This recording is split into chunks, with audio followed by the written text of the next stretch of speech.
February 14th, 2026. Well, Valentine's Day, huh? Well, the Democrats have had a little Valentine for the people of the Homeland Security Department. The government, the funding for them has shut down, and as of midnight, I guess that's Eastern time, I assume, and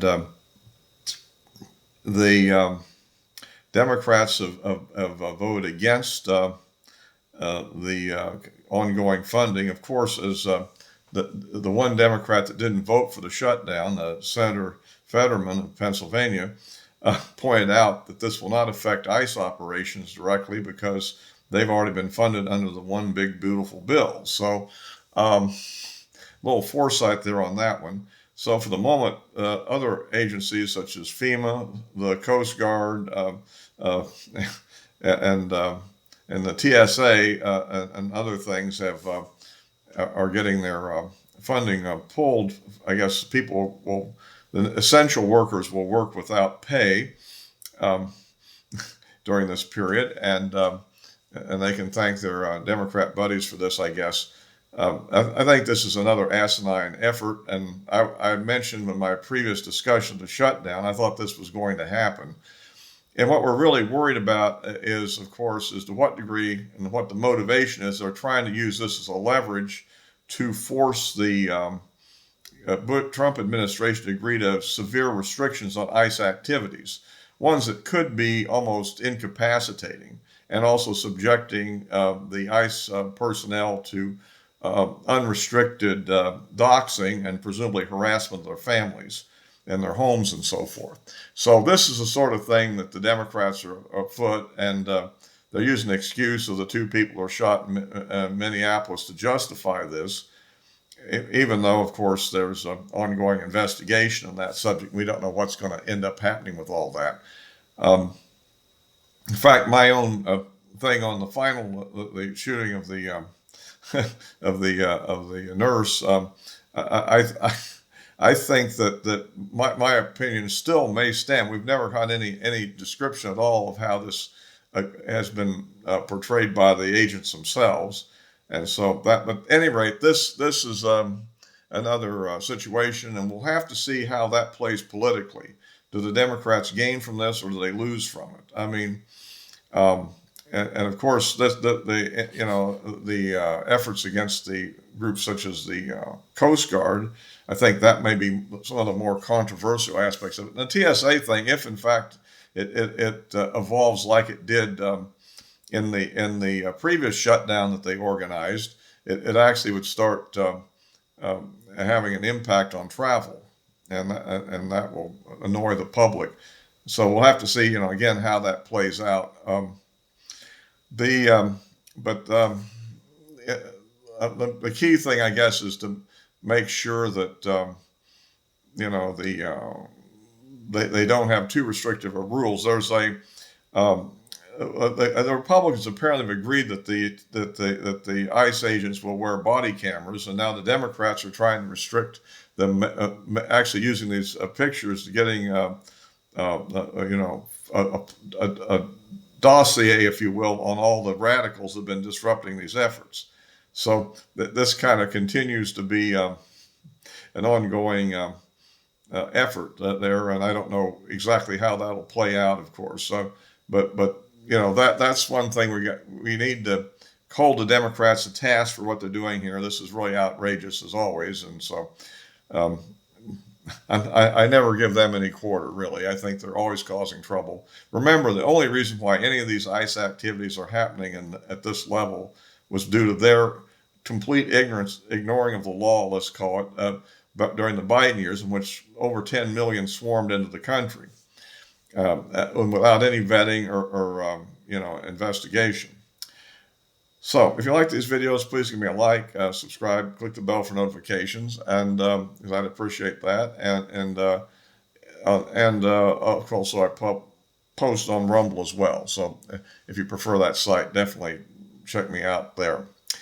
So anyhow, as we move on, the other major development that's kind of going on this Valentine's Day weekend is that the USS Gerald Ford task group is now being deployed to the Middle East, apparently to back up the Abraham Lincoln task or strike group, as they call them now. And we don't know where they're going to place that. Last time they had one carrier group on the in the Mediterranean near Israel, and the other one was actually in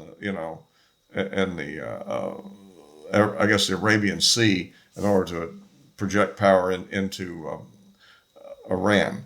Now, and we know that the Prime Minister of Israel, Benjamin Netanyahu, has just met with the president on Wednesday, and was obviously discussing these issues. The perception I got from it was he didn't get everything he wanted, perhaps. I know there was the three issues that are kind of in play are the Iranian nuclear program, which I think there's an agreement between Trump and Netanyahu in that one. The other two issues, the missile programs that the Iranians have, and then, of course, the whole issue of, I guess, the domestic control of rioters or an actual desire for regime change. And so we'll have to, this is one thing that I find to be a little bit dangerous here. Because remember, my primary objective this year is to minimize the damage to our position in Congress. And I think getting into a protracted and unsuccessful military operation, it would not help out. We should not assume that just because things in Venezuela went really great because it was just a raid that was conducted with surprise and was over with in a couple of hours or something. The situation in Iran will be probably far more difficult, and there's other aspects to that we need to consider. One thing is there was very little that China or Russia could do to actually help Venezuela because of the geographic location, the absolute dominance of the U.S. Military in the Caribbean Sea, the proximity of the capital there to the ocean, all of which allowed us to do what we did. Whereas Tehran is way deep inside of Iran, way in. The military capabilities of Iran, I think, are a lot greater than anything Venezuela had. And there's a possibility that support will be coming in from both Russia and potentially China because they can be these elements of weapon systems and so forth could be transported from China through Russia into Iran. I think right now, mostly what they're likely to get is less from Russia and more from China because of, one, Russia's kind of tied down with the Ukraine war right now, so they probably need all the anti-aircraft systems that they have for their own defense at the moment, or for the war effort, how you want to put it. And whereas China is not involved in active military operations, so they can definitely spare their anti-aircraft systems, a certain percent of them to bolster the Iranian force and so forth. Plus, the Iranians have a variety of missiles and capabilities which could become a problem. I mean, the pictures that I see on Fox News show a couple of U.S. Escorts, destroyers or frigates, I forget which they are, specifically inside the Persian Gulf. And those could easily become targets, I think, for the Iranians in that area. And we have to remember that the battle with the Houthis wasn't as successful as we thought it would be. And while at that time, so here you're going after, a much more in-depth thing. And there's a lot of, I think, underground basing of Iranian missiles. And so we're going to, I think, have a very difficult time winning this. And the question is just how much of our military ordnance, which has already been running low with all the different conflicts, the Israeli Gaza and Israeli Hamas, Israeli Hezbollah conflict, and the one against Iran last summer. And then we also, look at what we had supplied previously to Ukraine, not so much right now. And then if we get into another major fracas, we'll be drawing our stockpiles down so that our ability to react, for instance, on the Taiwan sector with China might be difficult. And China could just posture, for instance, that they're going to do something and not actually pull the trigger, and might force us to then redeploy forces. So these are issues I think we face if we actually try to do this. Furthermore, I don't know of any example of which a country has been bombed into a regime change, but by pure, I guess maybe Serbia in the Kosovo War, maybe. But again, Serbia is not nearly as formidable of a country, I think, as Iran is, and so.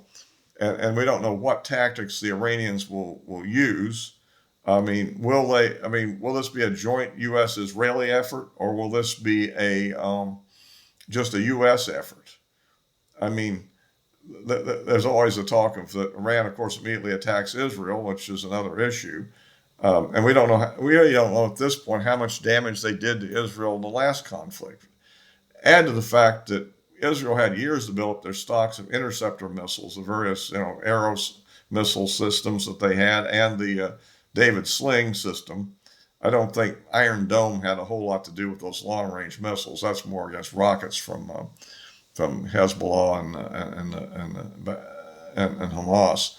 So, at any rate, so that leads to a situation that we could get, if we actually pull the trigger on this thing, get drawn into a protracted conflict that might not work out so well and might not achieve its goal, and might involve the possibility of some significant American losses compared to what happened previously in these things. I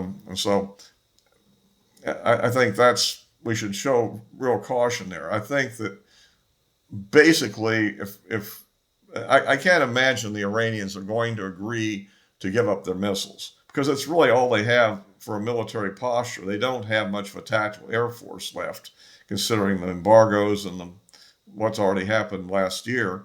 The missiles they would become very powerless, and therefore I don't think they're voluntarily going to give them up. And I'm not sure we can actually destroy all of that capability.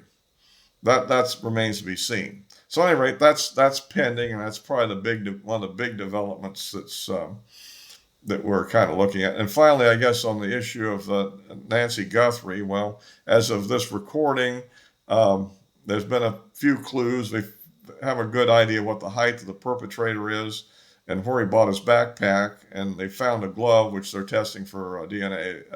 But and the latest thing is that there's been a deployment of Sheriff Department tactical resources, which suggests they may have another person of interest they're checking out. So at this time, I don't know how that's going to be, but we can only hope for the best. But after this amount of time and with no real ransom effort, it doesn't look too good for the lady, I think. Just kind of the way I'm looking at it. We don't know whether this was a kidnapping that went wrong or a robbery that went wrong. On a robbery, I can't see why you would actually remove the victim from the house if they killed her during the robbery, but maybe it was a kidnapping and she didn't survive long enough to actually have proof of life. That's another possibility. We can only hope for the best, and that these negative thoughts don't turn out to be real. So as always, I'll be posting this on YouTube and Rumble, and the description addresses going to be of my social media accounts are in the description below. So all for this time.